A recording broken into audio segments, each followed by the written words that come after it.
So percent of a percent is a situation where we do not add the percentages together, but we layer the percentages with multiplication. So here Sam is buying some hockey equipment at 30% off, and he gets an extra 15% off when he actually gets to the store because there's a super sale going on. Okay, well, this does not mean that he gets 45% off. We do not add together these percentages like we did with GST and PST with taxes. This works differently. So the way it works is this. So we could do this in two stages, or we can do this as one algebraic calculation. So I'm going to show you both ways. So to get 30% off, he's going to first of all pay 70%. Okay, oops, I'm going to write this percentage. So 70% compared to 100%. And the X just represents the first discount. Okay, and what does it say? Pair of skates, $320. So these are expensive skates.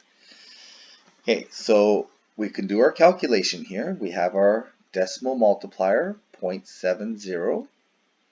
Okay, and we're going to times by 0.70. Okay, when we do that, we get 320 times 0.7. Gives us the original sale price of $244.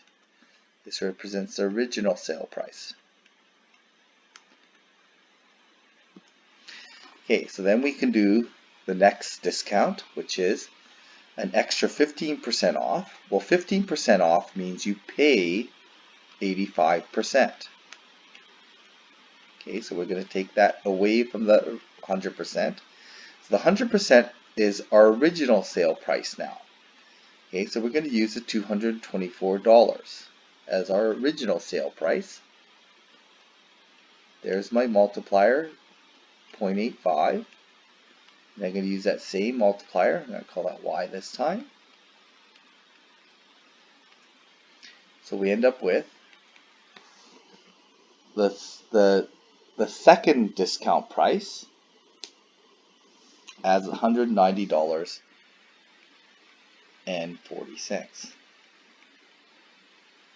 Okay, so this is our final answer. So he pays, the total discount works out to be, what does the total discount work out to be? I have to subtract that from 320. The total discount's $129.60. Okay, so the total discount, so A, total discount,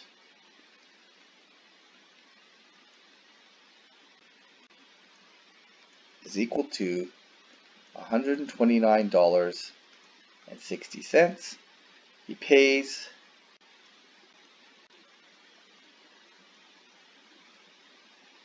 $190.40. Okay, now please understand that this is not 45% off. Because if I were to work out 45% off, that would have been $144. So it's less than 45% off. Okay, so why is that happening? It's because of this idea of layering discounts. We're not adding the two percentages together and using it as 45%. So we're layering the discounts. Now, it's a little bit maybe easier to see when we use our time strategy then. So our time strategy looks like this. We start with $320. We're going to multiply by 70%. Okay, so that's how much we paid. So the discount was 30%. So we have to always use as our multiplier how much we have. So 70%. And then on top of that, we layer. We're not adding together the percentages and using 45%, but we're going to layer the percentages by multiplying by so if I get 15% off, I'm multiplying by 85%. And when I do that, I then get $190.40. And if we actually multiply 70% times 85%, we actually get 56. This is a side note here. This is our true discount then. We paid 59.5%. So our discount actually ended up being 40.5%. Okay, so I should put the point there. Our total discount was 40.5% and not the 45% we would have gotten if we added those discounts off. Okay, so let's do another one. Here's the same thing. So I'm going to still do this a little bit the more efficient way of multiplying. So Stephen pays $30 for a pair of pants that was 10% off originally, but an additional 40% taken off at the time of purchase. How much was the original price? Well, let's let the original price be X.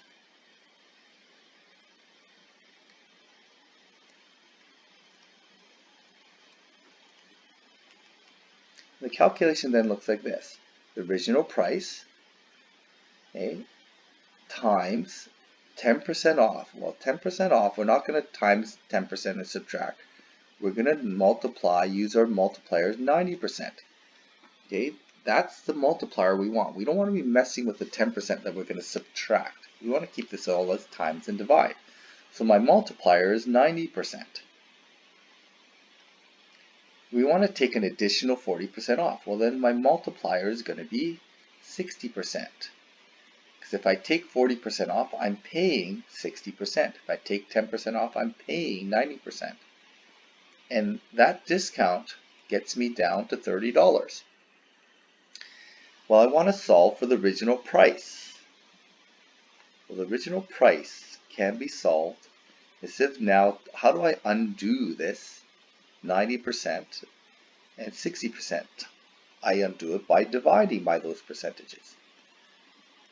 And again, notice I'm not messing around with add and subtract. I'm just trying to do this problem as a times and divide problem. I'm going to divide by 90%, and I'm going to divide by 60%. Okay, so when I do that, $30 divided by 90 divided by 60 gives me the original price was $55 and 55 repeating, so I'm going to round to 56 cents. So there's my original price.